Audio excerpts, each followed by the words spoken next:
Hello guys, and welcome. It is ThatSrb2DUDE here today, bringing you yet another Splatoon 2 video. Now, today's video is going to be a little bit more interesting because it's going to be something to talk about Splatoon 2's game files. And of course, this has been found by a couple of data miners. I'm only going to be, showing one because he's actually given me permission to actually use this video to, inform you guys of what they have found. And basically what they found is the Killer Wail, which is a Splatoon 1 special, has been found in Splatoon 2's game files for whatever reason, and it's been usable. Now, for those who don't know what Killer Wail actually is, basically the Killer Wail is, of course, Splatoon 1 special, and it's a giant megaphone that does a massive shockwave that can go through walls, and basically if you were to stand it inside its mega wave, or however you call it, shockwave, if you're on the opposing team, you're going to die instantly, or basically be vaporized. And going into Splatoon 2, we have this thing called the Stingray. The Stingray is basically the sequel to the Killer Wail, but of course with the Killer Wail, you can't move it just like how Stingray is. Well, that's basically what Killer Wail is in a nutshell, and it's very, very interesting that we now have data of the Killer Wail being into Splatoon 2 and being usable. Of course, if you're a data miner. So here's the video by @Assasa98765. Hopefully I said enough Assasas, but thank you very much for letting me show this video of. And basically this is the working Killer Wail. Now, straight up, if you are a Splatoon 1 veteran, the first thing you're going to notice is that there is a massive delay till when, I guess, the shockwave actually comes out.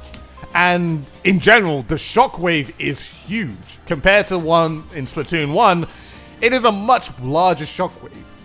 Now, there's a lot of questions to be asked. Why is the Killer Wail now in Splatoon 2? Why is it working? First of all, why is this, I guess, the Inkling have all these animations for the Killer Wail?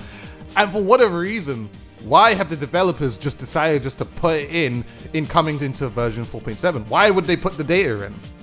Now, of course, this leads us to speculate because a lot of people are talking about this, and I just wanted to give out my thoughts of why would they do this. Now, the first thing I think, personally, is maybe they could be just adding in Killer Wail just to test it, because you never know what these developers could be doing, of course, in their own versions of Splatoon. I mean, they're updating the game constantly, and it could be a thing where they just want to experiment of how Killer Wail could work if they were to ever bring it back. Maybe they're making a Splatoon 3 and they're, wanting to bring back Killer Wail instead of Stingray, because let's be honest, Stingray was a mistake. Let's just be honest, let me clear that all the way. Like, if you like Stingray, cool, that's cool.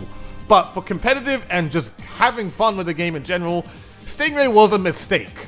A huge mistake. And I'm pretty glad to see that there is data that, maybe the developers could be considering bringing it back in the future. So, of course, first thing, they could be, of course, just testing it out, and maybe there might be a new Splatoon game with Killer Wail. Second thing, they probably already know Stingray is a mistake, and they're just going to completely get rid of it and just remove all Stingrays and just put Killer Wails into Splatoon 2, because maybe they're not considering making a third game, which I'm pretty sure they obviously would, but it could be a thing like they don't know when a third game might come out, because of course we already know that with most Nintendo IPs, you usually get a new main game if, I guess, a new Nintendo console is out. So who knows with that? Well, obviously, Nintendo has the power to change things up at any time, so who knows? It could be a thing, of course, if Splatoon 3 is on the horizon, but if it's not, this could be an option of what they are thinking, like just remove Stingray out of the game and just put in Killer Wail as the replacement. And my last option, I think that could be a thing for why they've added Killer Wail into the game files, is that they could be using it to test some sort of different DLC maybe. Like, what if in the E3 they decide to show off some DLC and you can actually use the Killer Wail, or use maybe some other older specials from Splatoon 1 and use it into a different campaign or a different multiplayer DLC, something. I mean, of course, that's very out there and, it's a far stretch, but, they have mentioned Splatoon, I guess the Octo expansion being the first paid DLC, and they definitely emphasized first. Like, who knows, there could possibly be a second paid DLC, and for whatever reason it adds Killer Wail. So those are just my thoughts of what I think, I guess, why they would add Killer Wail into the first place. Just to mention the second one in particular, like this would be my most favorable one because honestly to God, I hate Stingray with a dying passion.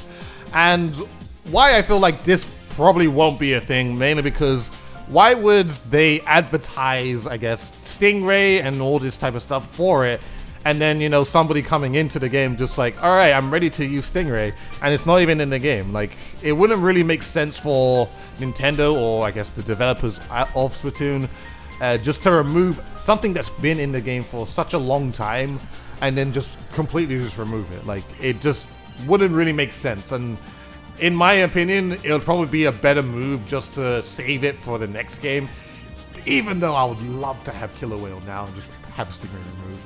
But it wouldn't really make sense on a business point of view. So because of all that advertising they did with, I guess, the current core game stuff that they already have now, it just wouldn't really make any sense. Unless they had like a really smart way of just removing it, like saying, hey, the Stingray has gone out of business, so we're gonna bring in the Killer Wails instead. So, you know, those are just a couple of my thoughts.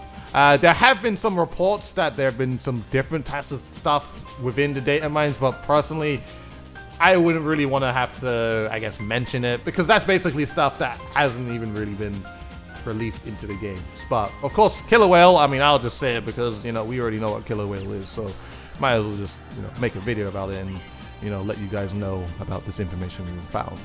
So, pretty much, honestly, that's all I gotta really say. I hope you guys have enjoyed this video.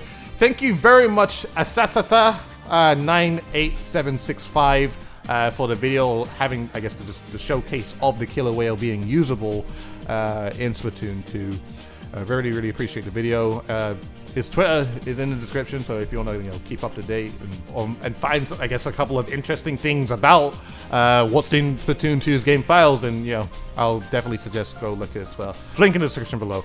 But basically, that's going to be all from me. I hope you guys have enjoyed this video. Please, if you did, please like, favorite, comment, and subscribe to the channel if you have not already. Follow me on Twitter and Twitch, both in the description below. Do it for both if you're feeling generous. Make sure to hit the bell notification button in the description below. That's clearly not in the description because it's next to the subscription button. And also consider to, you know, join my public Discord, which is also in the description below, where you can go ahead and talk to me and my Dude Society community. So, with all that being said, I hope you guys enjoyed. This has been ThatSrb2DUDE, and I shall see you guys in a future video.